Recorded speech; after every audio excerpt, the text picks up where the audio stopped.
আমরা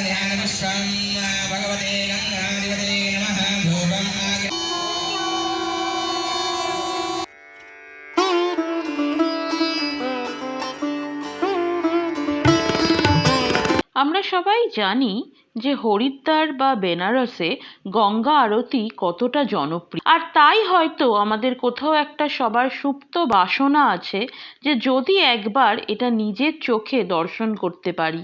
কিন্তু শুধু ইচ্ছা থাকলেই যে অন্য রাজ্যে গিয়ে গঙ্গা আরতি দেখতে পাবো, সেটাও কি এতটাই সহজ? কিন্তু তুমি যদি কলকাতায় থাকো বা কলকাতায় ঘুরতে আসো, তাহলে অবশ্যই গঙ্গা আরতি দর্শন করতে ভুলবে না। কলকাতাতে গঙ্গা আরতি হয় বাবুঘাটে।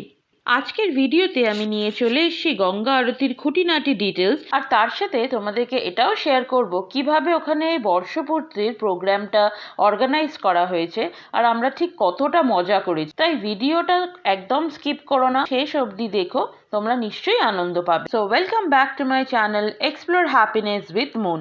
আশা করছি সবাই ভালো আছো। বেনারস বা হরিদ্বারে পরিবেশিত আরতিগুলির মতো হয়তো এতটা বিস্তৃত বা জনপ্রিয় নয়, কিন্তু কলকাতাতেও মা গঙ্গার প্রতি খুব ভক্তি ভরে ও নম্রতার সাথে আরতি উদযাপন করা হয়। আর আমরা চলে গেছিলাম সেদিন, যেদিন এখানে 1 বছর পূর্ণ হয়েছে।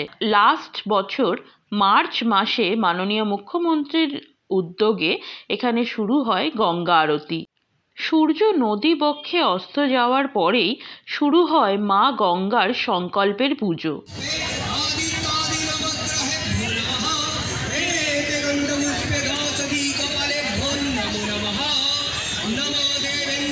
নমস্কার, শুভ সন্ধ্যা।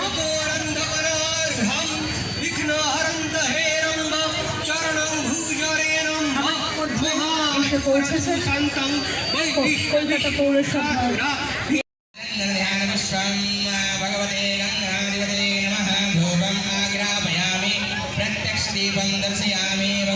আর তারপরেই পুরোহিতরা শঙ্খ বাজিয়ে শুরু করে তাদের গঙ্গা আরতি।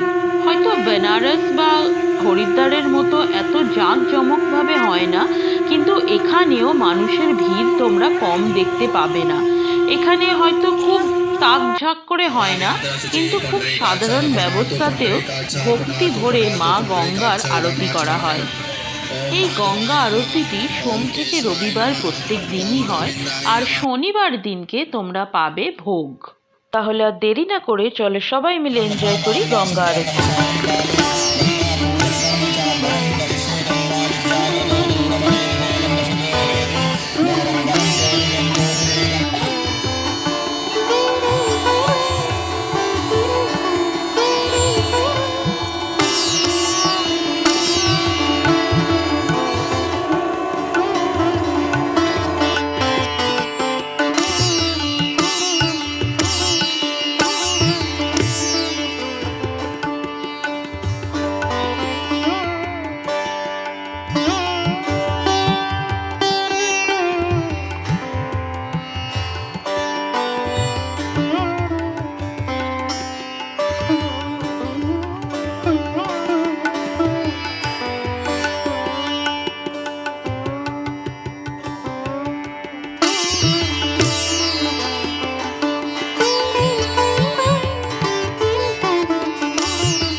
गंगा मैया की